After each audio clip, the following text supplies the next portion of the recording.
मोहम्मद फैज खान भाई, अभी पिछली बार हमें याद है, बहुत पुरानी घटना नहीं है, कि मुहर्रम के मौके पे दुर्गा पूजा को लेकर जब रोक लगाई गई तो हाई कोर्ट ने कहा कि यह सरासर तुष्टीकरण है। इसके अलावा भी कई मौके आए जब ममता बनर्जी की पॉलिसी को तुष्टीकरण की पॉलिसी के तौर पे देखा गया, चाहे मिड डे मील में अलग से मुस्लिम बच्चों के लिए अलग से खाने का इंतजाम करना, अलग से टेबल लगाना हो, चाहे बहुत सारे जो ऐसे मौके आए जब जय श्री राम के नारे पर बात बात पे भड़क गई, कई तरह के आरोप और कई तरह की बातें हुई। तो ममता बनर्जी की पॉलिटिक्स क्या रही है? ममता बनर्जी किस तरीके से एक खास समुदाय को खुश करने के लिए किस किस तरह के बयान देती रही हैं, कैसी कैसी पॉलिसीज लाती रही हैं, ये कोई पहली बार नहीं हो रहा है। बावजूद इसके आज जो तौसीफ खान कह रहे हैं, क्या आप इससे सहमति रखते हैं?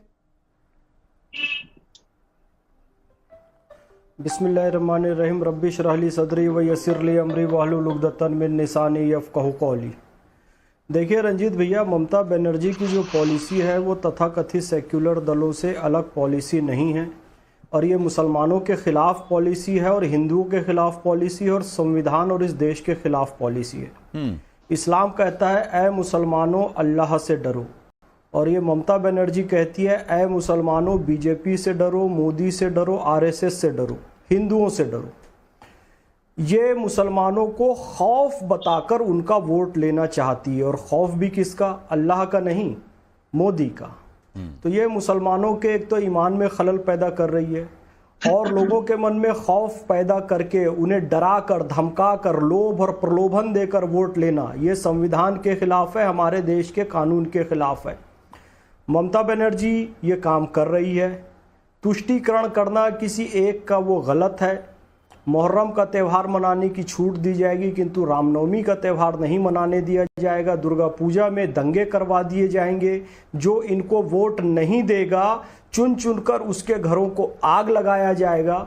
तो ये तो गैर कानूनी है ना, ये तो गैर संवैधानिक है ना। और ममता बनर्जी की यही पॉलिटिक्स रही है। आज ईद का दिन है, आने वाले समय में चुनाव का माहौल भी है।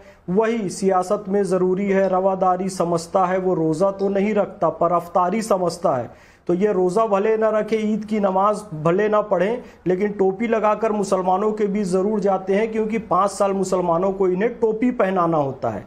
वही काम ममता बनर्जी आगे बढ़ा रही हैं। और जिस तरीके से इन्होंने कहा है कि वो लोग आएंगे, स्पष्ट इशारा हिंदुओं की तरफ है, यानी कि ये हिंदू और मुसलमान का दंगा करवाना चाहती हैं। बिल्कुल। इस देश की उज्जवल परंपरा है। इस देश में होली, दिवाली, ईद सब मिलजुल कर मनाते हैं। ममता बनर्जी और तमाम तथाकथित सेक्युलर दल जो हैं वो ये नहीं चाहते हैं, इसलिए इस तरह का बयान दे रहे हैं। हाँ, सवाल इनके भड़कावे में ना आए, बहकावे और में ना ये आए, भी है, ये भी है फैज खान कि अगर इनको पता ही है कि वो आने वाले हैं, दंगा कराने वाले हैं, भड़काने वाले हैं, तो भाई जब आपको पता ही है कि वो लोग कौन हैं, जैसे कि तौसीफ खान कह रहे हैं, तो भाई आपके पास तो पूरा राजकाज है, आप तो वहां की सीएम है। फिर अगर उसके बावजूद भी दंगे हो ही जाएंगे तो फिर आपके होने और नहीं होने का क्या मतलब बनता है? ये भी सवाल है। सवाल और भी थे जो कि हमने लोगों से पूछे थे, और उसके हिसाब से देश का मूड मीटर घूम रहा है, तेजी से घूम रहा है, बहुत सारे वोट हमारे पास आ गए हैं। मैं पहले सवाल का रुझान जरा दिखाना चाहता हूं। पहला सवाल हमने आपसे पूछा था कि भाईचारे के त्योहार ईद पर दंगे की बात कर ममता क्या संदेश दे रही हैं? भाईचारे के त्योहार ईद पर दंगे की बात करके ममता क्या संदेश देना चाह रही है? इस सवाल के जवाब में आपने क्या कहा है? 26% लोग मानते हैं कि मुसलमानों को डराने की कोशिश हो रही है, 45.5% लोग मानते हैं कि तुष्टीकरण का कार्ड खेला जा रहा है, और करीब करीब 28.5% लोग मानते हैं कि ये हिंदुओं को बदनाम करने की साजिश है। तो ये है लोगों की राय। लोग क्या सोच रहे हैं इस सवाल के जवाब में? ये तौसीफ खान, आपको इस बात का अंदाजा लग गया होगा कि ममता बनर्जी के इस बयान को लोग कैसे देख रहे हैं। आप क्या कह रहे हैं वो अपनी जगह है, लेकिन लोगों की राय क्या है और लोग इसको कैसे समझ रहे हैं वो आपके सामने स्पष्ट है कि ये हिंदुओं को बदनाम करने की या तो साजिश है या मुसलमानों को डराने की कोशिश है। ज्यादातर लोग ऐसा मानते हैं। देखिए, जनता जनार्दन है, जनता जो है डेमोक्रेसी में मालिक है।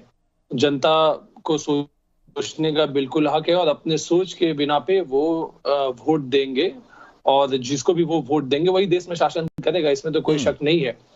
लेकिन जहां तक बात आती है आज ममता बनर्जी की दी गई हुई बयान पे, देखिए ममता बनर्जी राज्य की मुख्यमंत्री भी हैं और होम मिनिस्टर भी हैं। अगर इंटेलिजेंस से, अगर स्पेशल ब्रांच से कोई रिपोर्ट है, कोई इनपुट है, तो ये उनके पास जाता है। और अगर उन्हें कुछ ऐसा रिपोर्ट है कि फ्यूचर में कहीं दंगा करने की कॉन्स्पिरेसी है, क्योंकि देखिए ये आज उनका भाषण तो हाईलाइट हुआ, लेकिन बहुत सारे रिपोर्ट्स ऐसे आते हैं कहीं पे पुलिस ने किसी कॉन्स्पिरेसी को फॉइल कर लिया हो, कॉन्स्पिरेसी को खत्म कर दिया हो, तो वो जो है न्यूज में हाईलाइट नहीं होता। तो जब एक राज्य की होम मिनिस्टर या चीफ मिनिस्टर एक स्टेटमेंट देती है, वो जिम्मेदारी के साथ स्टेटमेंट देती है, उनके पास इनपुट होता है। और अगर आज उन्होंने लोगों से अपील किया कि अगर आपको जो है किसी भड़काऊ भाषण में नहीं पड़ना, आपको किसी अफवाह के तो अगर ये बात एक पॉलिटिकल मंच से, ये बात एक राजनीतिक मंच से की जाती, एक राजनीतिक मंच से की जाती तौसीफ खान, तो ये बात समझ में आती। ये बात अगर एक मजहबी मंच से की जा रही है, एक धार्मिक मंच से की जा रही है, जहां पर एक खास समुदाय के लोग हैं और उनको कहा जा रहा है कि आपको ठंडा रखना है दिमाग, है ना, क्योंकि वो भड़काने वाले हैं, वो दंगा कराने वाले हैं, तो ये तो आरोप लगाना है ना। इसको ये थोड़ी कहेंगे आपकी अपील कर रहे हैं शांति के लिए, इसको तो सीधे सीधे कहेंगे कि आप भड़का रहे हैं या तो डरा रहे हैं, आरोप लगा रहे हैं दूसरे पक्ष पे। रंजीत जी देखिए, ममता बनर्जी का बंगाल की जनता के साथ में जो रिश्ता है, वो कोई एक ऐसा कोई राजनेता और उसके बाद में शासक और उनके जो है सब्जेक्ट्स, ऐसा कुछ नहीं है। ये बहुत ही जमीन से जुड़ी हुई ये नेत्री हैं, ये मास लीडर हैं। आप पहले उस बात को समझिए। ममता बनर्जी का हमने और रूप भी देखा है ना, वो चेहरा भी हमने देखा है ममता बनर्जी का, तौसीफ खान, जब वो जय श्री राम का नारा लगने पर मंच छोड़ देती है, मुझे कंप्लीट जय श्री राम का नारा लगने पे अपने काफिले से उतरकर लोगों को खदेड़ देती हैं। भाई इतनी चिढ़ है एक तरफ, और दूसरी तरफ इस तरह की बात करेंगे तो लोग कौन आपकी बात पे यकीन करेगा साहब? अगर आप मुझे अनइंटरप्टेड 1 मिनट भी नहीं देंगे तो आप सवाल पे सवाल पूछते जाइए, आप तो फिर मुझे जवाब देने नहीं दे रहे।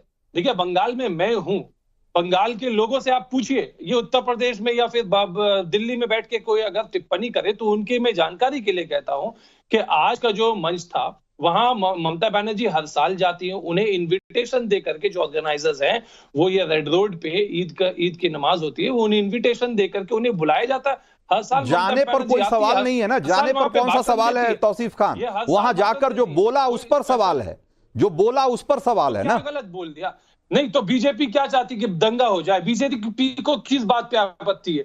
ममता बनर्जी ने कहा कि दंगा नहीं होना चाहिए, आपको शांत रखना चाहिए, बीजेपी को आपत्ति है। अभी तक तौसीफ खान नहीं समझ पाए हैं कि किस बात पे, या तो ये जरूरत से ज्यादा मासूम बन रहे हैं, या जानबूझकर कह रहे हैं कि भाई जो आप कहना चाह रहे हैं हम समझेंगे नहीं। समझ तो हम सब रहे हैं, लेकिन हम समझेंगे नहीं। जो है एक तरफा बुलवाएंगे क्या?